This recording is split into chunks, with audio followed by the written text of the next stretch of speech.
தம்பி பேரு அர்ஷத் கான். அவர் நம்ம அண்ணன் அவர் வச்சாலே நமக்கு புண்ணியம் வரும்ல. இவர் வச்சா எப்படி இவருக்கு புண்ணியம் போய் நல்ல பெருமை அமைப்பு செல்வாக்கு பார்த்து நல்லதான் பாரு. நினைத்தது முடியுமா? நல்லது நடக்குமா? முன்னேற்றம் வருதா?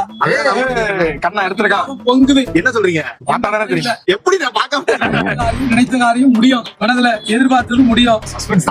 27, 29 திருமணத்தை முடிச்சிருங்க. 2 பொண்டாட்டிக்காரன். பார்வதிக்கு இளைய மகன் முருகன் வந்தார். கரெக்டா நாங்க இப்ப சாமி மலையில உட்கார்ந்துருக்கோம். எங்களுக்கு முருகனே வந்தாரு. ரெண்டாடா அமைப்பு யோகம் இருக்கு. வீட்டுக்கு தெரிஞ்சு ஒண்ணு தெரியாம ஒண்ணு இருக்கும். நான் பிளான் வச்சிருந்தேன். நல்லா இருக்கான். நீங்க யாருக்கும் நல்லதுதான் செய்வீங்க, கெடுதல செய்ய மாட்டீங்க. உங்க மனசு இணக்கமான மனசு, தைரியமான குணம், திறமையான புத்தி, எப்போதும் சாமி தெய்வம் துணை இருக்கு. நல்ல பெருமையில உங்களுக்கு கிடைக்கும்.